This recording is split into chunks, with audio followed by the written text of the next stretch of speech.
Messieurs les journalistes,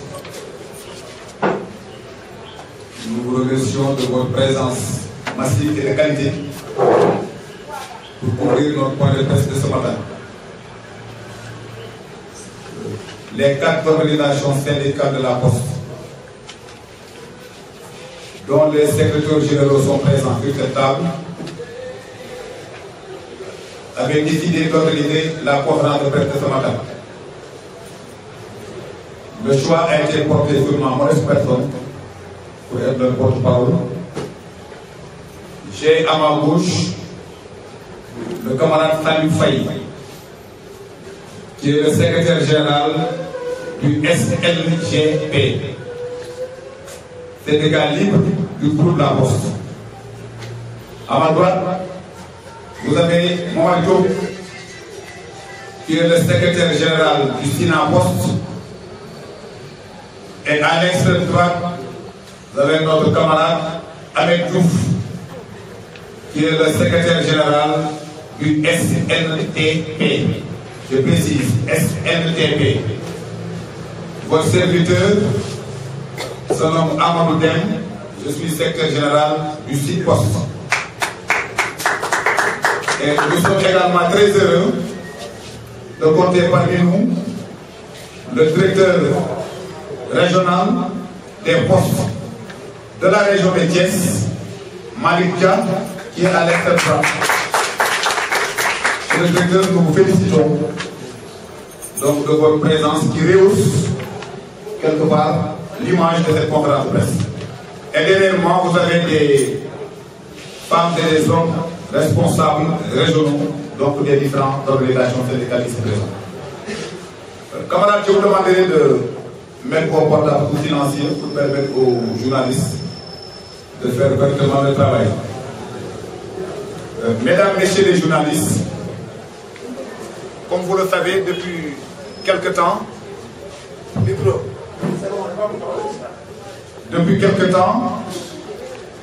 la presse fait l'écho d'informations portant sur un tour de détournement de 108 milliards pour certains et 150 milliards pour d'autres à la Société nationale de la Poste. Cette information insidieusement distillée dans certains cercles politiques a été reprise, montée en boucle par des politiciens en mal d'arguments et surtout de représentativité. Les voir adopter une posture aussi légère sur des questions d'intérêt national au point d'induire en erreur une bonne partie de l'opinion nous paraît inacceptable. Un étudiant même en première année d'économie aurait pris la précaution de vérifier sur le site du FMI cité par les fournisseurs de l'information l'évolution des dossiers de la Poste. Nous pensons qu'il faut respecter les Sénégalais et les dossiers avec. Distiller une information aussi saugrenue relève soit de l'ignorance, soit de la malhonnêteté intellectuelle. Dans tous les cas, c'est aussi grave venant de ces personnalités. La vocation cependant de notre syndicaliste ne se limite pas seulement à défendre les intérêts matériels et moraux des travailleurs. Un syndicaliste responsable doit aussi veiller sur l'image et les intérêts de son entreprise. C'est pourquoi nous considérons que l'heure doit être plutôt dans la consolidation de la paix sociale, condition première pour la réalisation des objectifs stratégiques partagés et clairement définis qui, dans son processus continu, sont en train de changer la Poste en profondeur dans une optique moderne pour un service public de qualité et un modèle social motivant pour ses travailleurs. L'urgence est ailleurs, c'est notre avis, que dans la diffusion de fausses informations sur des questions qu'on ne maîtrise pas et que nous avons retrouvé. Concernant la compensation, il ne s'agit pas de détournement, comme stipulé par ces déclarations tout aussi fausses, aussi bien sur l'objet que sur le montant, et nous allons vous vérifier. Pour votre information, il est bon de préciser que c'est l'État du Sénégal qui se porte garant des opérations financières de la Poste en matière d'émission et de paiement des chèques postaux auprès de la BCEAO. La Poste n'ayant pas encore un statut d'établissement bancaire. Voilà pourquoi on parle de concurrence entre la Poste et le Trésor public. Il faut dire que le montant indexé par le FMI découle donc plus d'une décennie de gestion de la Poste. La confusion cependant est vite intervenue si on ignore aussi l'histoire de ces mécanismes. Les mécanismes de la compensation étant éminemment techniques sont à l'origine des difficultés pour ceux qui ont diffusé ces informations.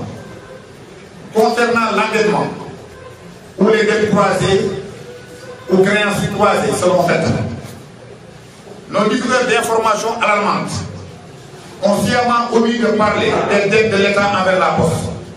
Ce qui aurait dû d'ailleurs être une première préoccupation pour ces patriotes d'entreprise, entre guillemets, l'État pour nous étant assez responsable pour s'occuper de recouvrer sa dette.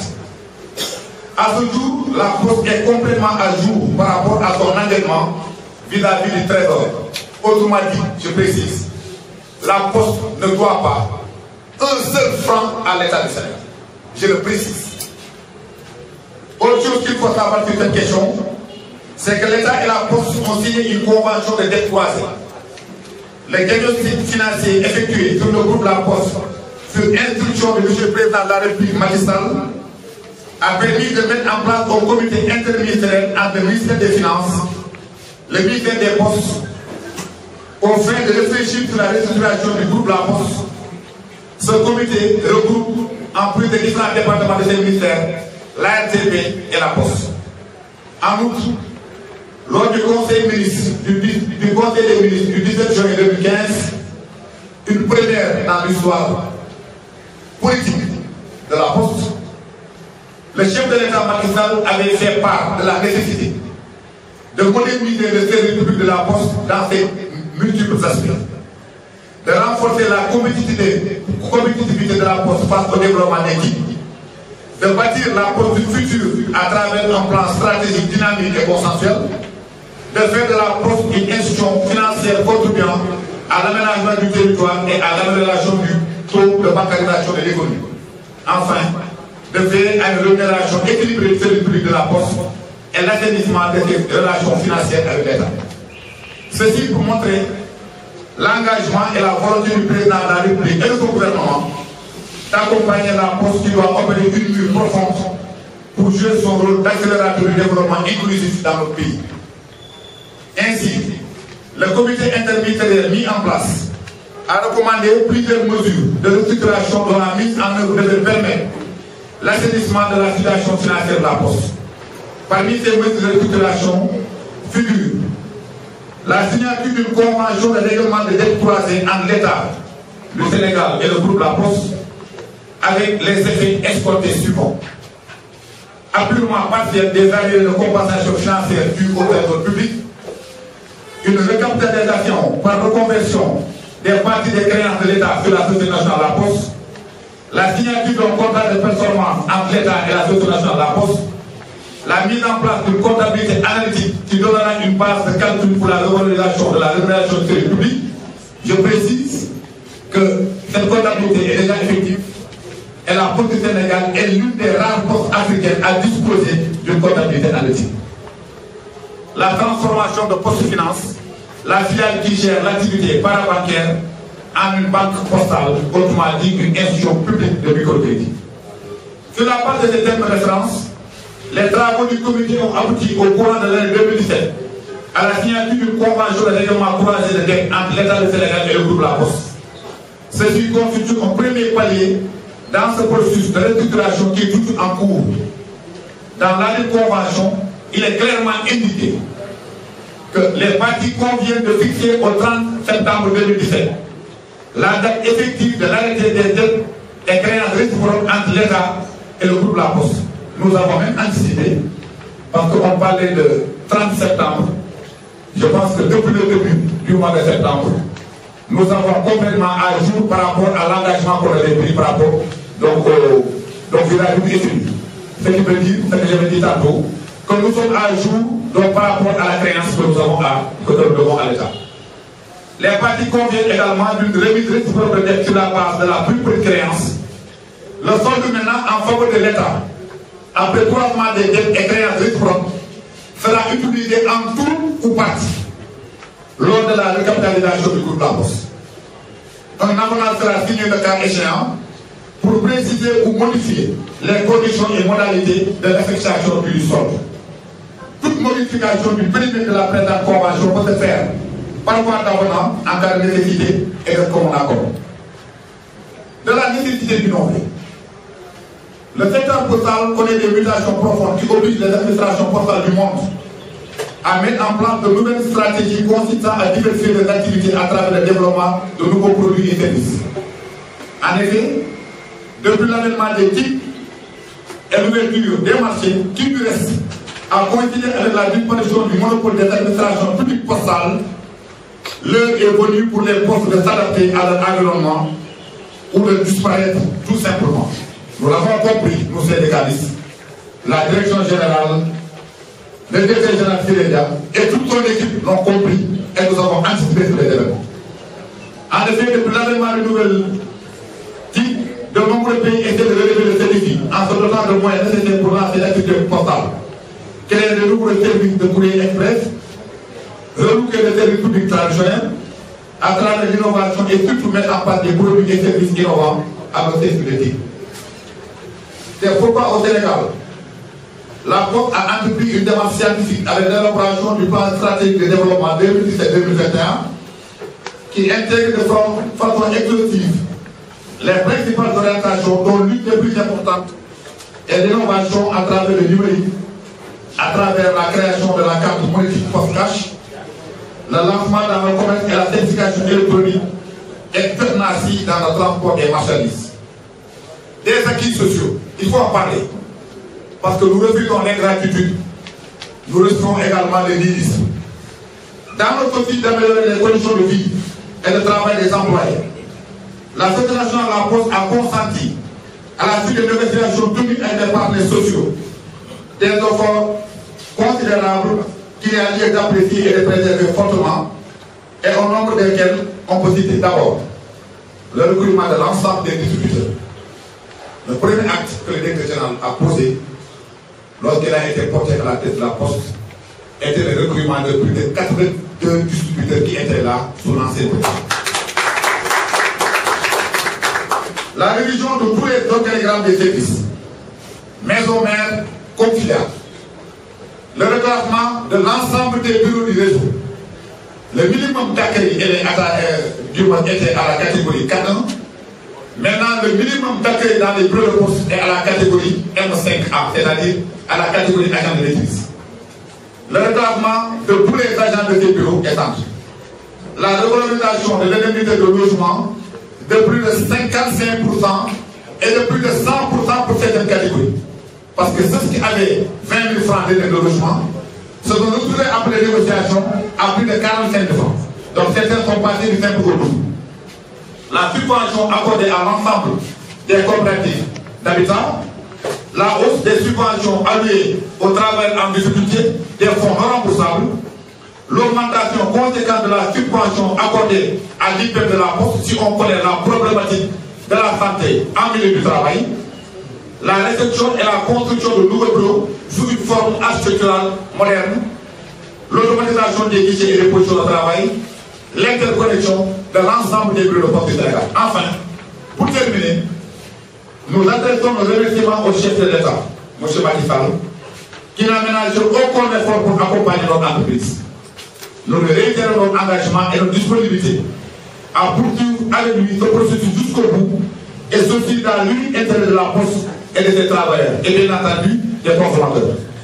Aux travailleurs que vous êtes, nous demandons de vous mobiliser autour des questions majeures et de vous tenir debout comme un seul homme afin de relever les défis de l'innovation et les défis de la modernisation qui feront de la Poste une entreprise émergente et performante.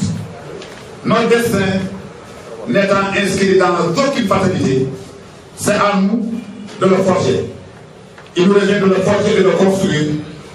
Et demain, c'est déjà aujourd'hui. Je vous remercie quand même. De la presse, ce qu'il faut qu'il porte une certaine importance donc à la rencontre de ce matin. Il y a des travailleurs yi kenn ku ci nekk da nga di teel ñëw yéen sax ñoo dafa xaw a sori donc ñu ngi leen di jaajëfal ci loolu. du ma sori ci kàddu gi ndax yaakaar naa li ëpp solo wax nga ko monsieur Deme ndax yéen les responsables syndicaux vous êtes des partenaires sociaux loolu la ko tubaab tuddee te loolu ka nag wax nañu baax partenaire rek kon le mot adversaire lañ koy teg de côté dañoo yaakaar ne comme ni ñu ko waxee léegi syndicaliste lu ñëw rek dugg table di xóoloo xeex na la may bëgg di war a laa déedéet te surtout ñun au niveau de la poste lépp li nga xam ne am nañ ko ci négociation yi ba ci jàmm ak salaam ak la direction générale rawatina nag ci ayu Siré Dia loolu moom foog ñu wax ko ñu dégg ko ndax ñun ñi nga xam ne dañ 33 ans de service yaakaar naa ne foog ñu tax lu bari fekk ci kër gi damay wax na nag bi may génn agent technique après 2 ans de formation à l'école nationale des postes et télécommunications parce que boobu poste ak Sonatel benn la gardien bu ñu jëm léegi sax xaw nañu ko des Sénégal monsieur Deme te lu ci gën a bari nag boo demee ba sotti léegi ginnaaw yàlla ak Siré Dia moo tax kon nag loolu jot naa dëgg kon yéen bu ngeen solee seen daal ak bàyyi seen i yitte bàyyi seen i foyer di wër Sénégal ngeen donner la bonne information pour porter la bonne parole dama ne yéen boobu syndicat si nga xam ne xam ngeen seen wàccuwaay kon nag loolu ñu def ci bu baax a baax comme ni ñu ko waxee une mauvaise information mën na am impact bu négatif boo xam ne bii li mu mën a yàq sa entreprise sax yéen xamu leen ko surtout que jamono ji ñu toll am na ñu bari ñoo xam ne ñu ngi doog a ci kër gi xamuñu mbir mi naka xamuñu nu mu demee bu fekkee ne am na ñoo xam ne ñii dañuy wax fii ñi ñu wax fii bu ñu amul ñu mbir liy yéen wër di donner la bonne parole ñu seen war a bopp sax dañuy xaw a jàllale te loolu nag nit ki bu fekkee da ngaa nekk ci kër te xamoo sax yow fi la toog fan la kooku yaakaar naa ne cette conscience tranquille ba nga war a mën a liggéey ba nekk élément productif lu am kon nag pour bañ a guddal ñu ngi leen di jaajëfal ci loolu ñu leen di encouragé ñu leen di félicité ce ne sera pas une mission facile parce que aujourd'hui vous êtes à Thiès pour tenir une conférence de presse mais également il faut penser aux coûts qui seront portés à votre endroit parce que aussi ne vont pas laisser les bras croisés donc la mission sera très longue très difficile très rude mais nous pensons que vous êtes des hommes agréés à la tâche et je pense que vous parviendrez à surmonter toutes les épreuves qui se laisseront devant vous. Donc, devant ces journalistes, devant ces collègues travailleurs, pour vous dire merci pour cette longue mission, en tout cas au nom de M. le directeur général, M. Siré Dia, que je représente au niveau de la région de Thiès, pour cette initiative. Je vous remercie. Mais je pense aussi qu'il faudrait que les gens, parce que je pense que ça fait une semaine de cela, j'étais à Diagaga pour régler un problème social, et j'ai évoqué ce problème. Malheureusement, encore une fois, ces gens n'ont pas donné la bonne parole. Je peux accepter qu'on me dise qu'il y a une mauvaise répartition. Moi-même qui vous parle en tant que directeur régional des postes de Thiès, j'étais à Dakar pour une réunion avec tous les directeurs régionaux et certains directeurs centraux qui ont évoqué ce problème. Pour avoir un intérêt de receveur de droits de poste quelque part, notamment les 3 directions régionales de Ziguinchor, de Tambacounda et de Matam, les délégués, les directeurs régionaux ont des problèmes pour trouver un intérimaire. Donc on peut me parler peut-être de répartition sur le plan géographique, mais il n'y a pas plein au niveau de la poste. Il suffit tout simplement de réajuster pour que les gens rentrent dans l'ordre.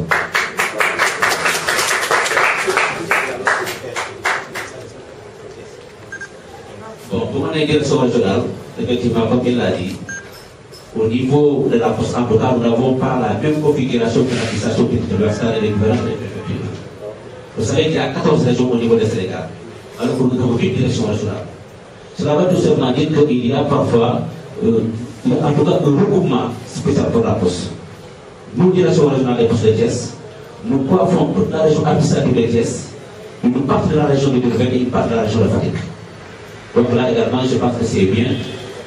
Et c'est important que les autres de charge, par exemple, la région de Ziguinchor, ou de Ziguinchor, Sédhiou, et qu'on a 3 régions. La région de Kaolack, il y a Kaffrine, il y a Fatick, et même une partie de la région de Diourbel, parce que Diourbel est attaché à Kaolack. Donc c'est bien fait pour vous. Vous avez combien de bureaux à Thiès? Nous avons 23 bureaux de plein d'exercice. Et nous avons 9 bureaux annexes, nous avons 6 guichets. Là également, pour quelques exercices, surtout pour la presse, un bureau annexe, un guichet annexe et un bureau de plein d'exercice. Un bureau de plein d'exercice, c'est un bureau pour lequel le receveur est autonome.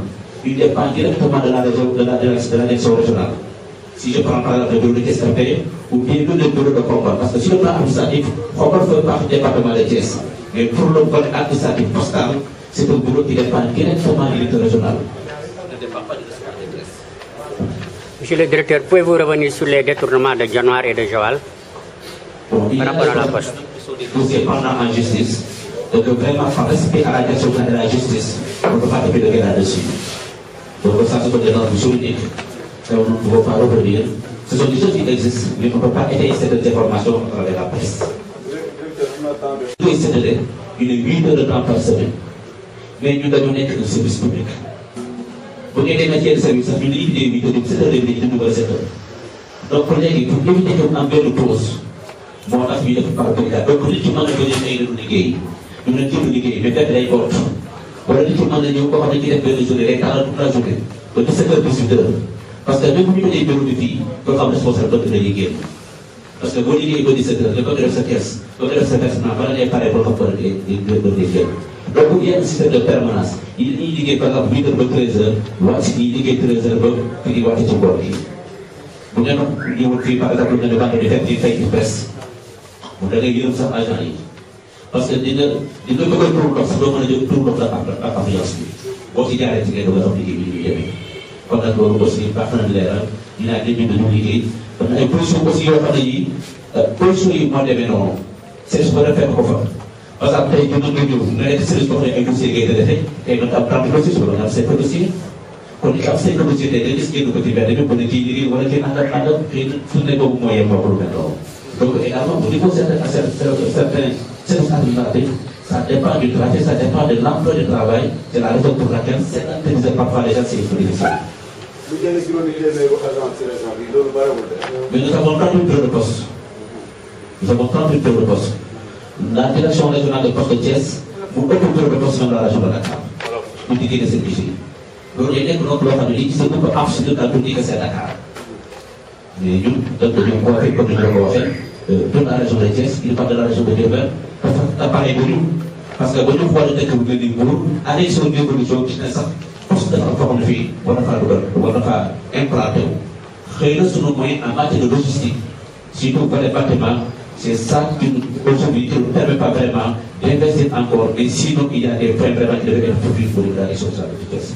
Les 38 points, en tant que leader régional, je vous dis que le nombre est insuffisant pour le moment.